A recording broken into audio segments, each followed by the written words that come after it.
Taga San Pablo. Ika-22 ng Enero ngayong taon, nagkaroon ng komosyon sa isang jeep nang mabangga ito sa Bagong Bayan, Quezon City. Pero lalong tumaas ang tensyon ng mapaanak ng isang ginang matapos maipit ng mga kasakay sa nabanggang jeep. Isa sa mga unang nakapansin ng insidente, si Louie Fetalvero.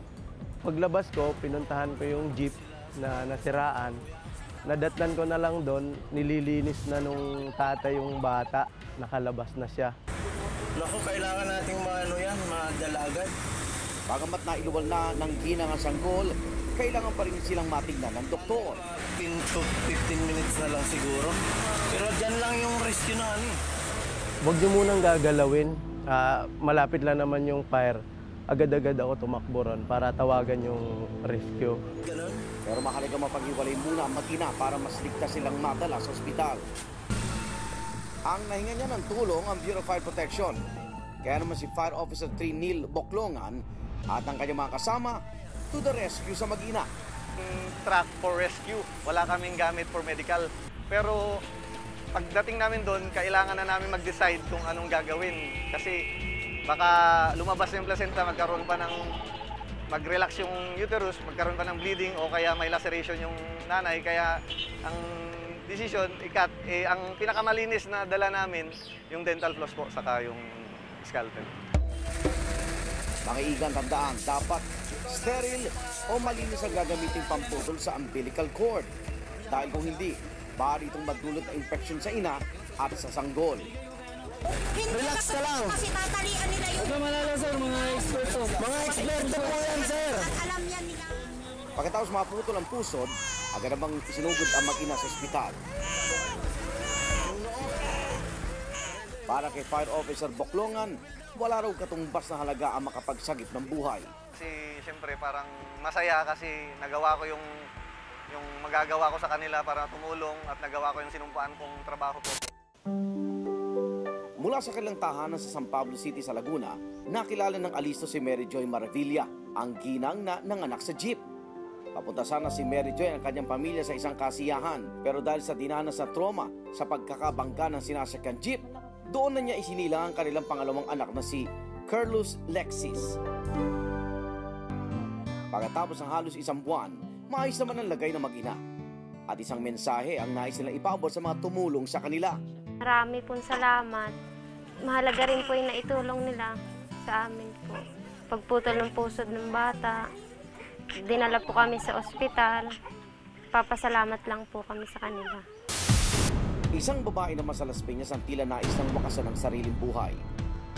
Ika-14 ng Enero, taong kasalukuyan, nagkagulo sa isang paaralan ng isang babae ang umakyat sa ikatlong palapag ng gusali at akmang tatalon. Si Martin Dantes, isang guro ang sadya ng babae, kaya ito pumunta sa paaralan. Dinala siya ng DSWD Pasig sa school namin dahil ang sabi daw niya, doon nagtatrabaho yung panganay niyang kapatid. At ang pakilala niya, ako daw yung panganay niyang kapatid. Kaya nagulat ako. Sabi ko naman doon sa DSWD, hindi ko siya kapatid, kapitbahay lang namin siya.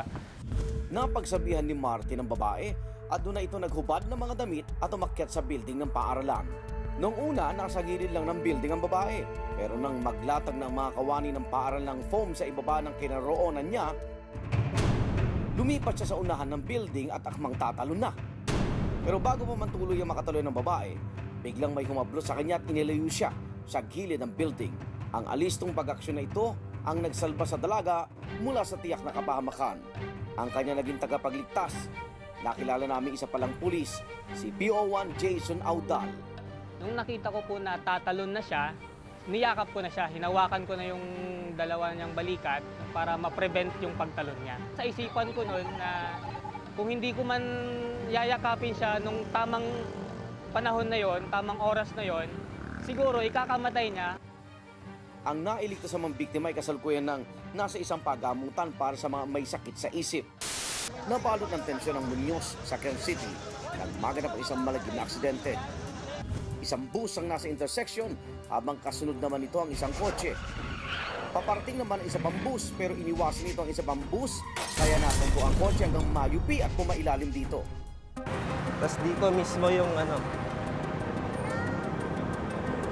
Yan. si Gerlu Flores. Tapos Nakita mismo ang naging resulta ng aksidente. Akala ko nga patay na. Kasi parang imposible talaga mabuhay sa itsura nun. Sa kabila ng pinsalang tinamo ng kanyang sasakyan, buhay at nakakausap pa ang driver. Hindi siya malubhang nasaktan dahil gumana ang airbag ng kanyang kotse. At nang umimpis ng airbag, nagkaroon pa siya ng espasyo kaya't hindi tuluyang pumailalim sa bus. Okay lang? Yuko ka lang, yuko. Baka bumagsak, yuko ka lang, yuko. Pero ipit pa rin siya sa loob ng sasakyan at hindi pa siya tuluyang ligtas sa kapahamakan. Kaya naman umesponde ng mga rescuer ng Quezon City Disaster Risk Reduction Management Office para iligtas ang biktima. Pero tulad ng pangamba ni Gerlu, kinabahala rin ng mga rescuer ang pagtagas ng gasolina mula sa kotse. Ang main concern po namin yung electric tsaka yung gas po na link kagad. Kasi dapat po makat po kagad yung battery. So para hindi po mag-cause ng fire.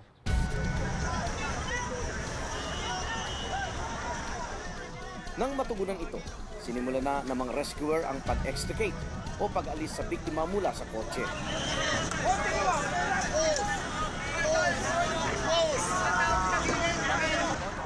Nagbigay po kami ng whistle para kung in case po na medyo nadadaganan siya, mag-whistle lang po siya.